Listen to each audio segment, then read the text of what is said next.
வணக்கம் நண்பர்களே. MOW register, memory of the world register, சர்வதேச நினைவு பதிவேடு.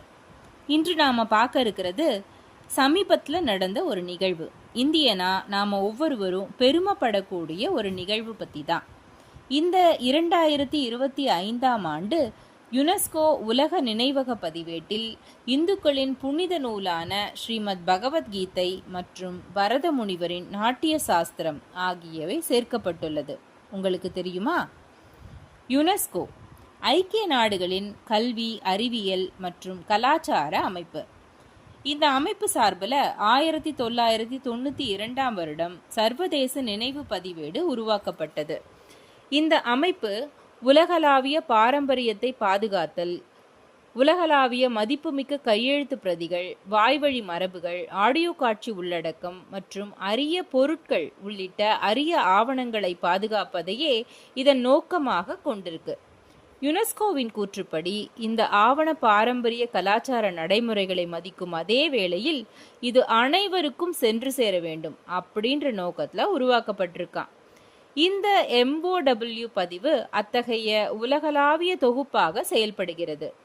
ஒவ்வொரு 2 வருடங்களுக்கு ஒரு முறை இந்த பதிவேடு புதுப்பிக்கப்படுகிறது. அப்படித்தான் கடந்த 2023ஆம் வருடம் 64 பதிவு இணைக்கப்பட்டது. இந்த ஏப்ரல் 2025ஆம் வருடம் 74 பதிவு சேர்க்கப்பட்டிருக்கு. ஆக இதுவரை 570 பதிவுகள் சேர்க்கப்பட்டிருக்கு. சர்வதேச அங்கீகாரம் பெற்ற இந்திய படைப்புகளோட எண்ணிக்கை மட்டும் இதுவரை 14ஆக உயர்ந்துள்ளது. அப்படித்தான் மகாராஷ்டிர மாநிலத்தில் இருக்கும் பண்டர்கர் ஓரியண்டல் ஆய்வு நிறுவனத்தால் பாதுகாக்கப்பட்ட பரத முனிவரின் நாட்டிய சாஸ்திரமும் நமது இந்துக்களின் புனித நூலான ஸ்ரீமத் பகவத்கீதையும் உலக அளவில் பெருமைப்படுத்தப்பட்டிருக்கு. 18 அத்தியாயங்களும் 700 ஸ்லோகங்களும் கொண்ட பகவத்கீதை நமது பொக்கிஷம்.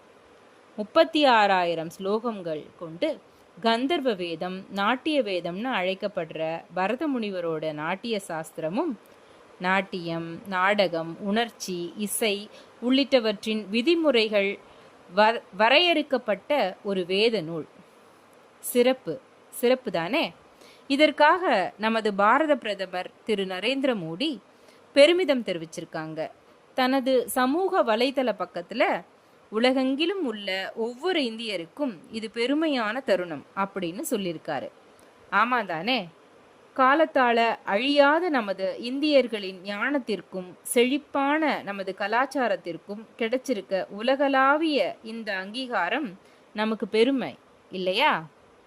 நன்றி. இது போல பல அரிய விஷயங்களை தெரிஞ்சுக்கிறதுக்கு எங்கள் சேனலை சப்ஸ்கிரைப் பண்ணுங்க. நன்றி.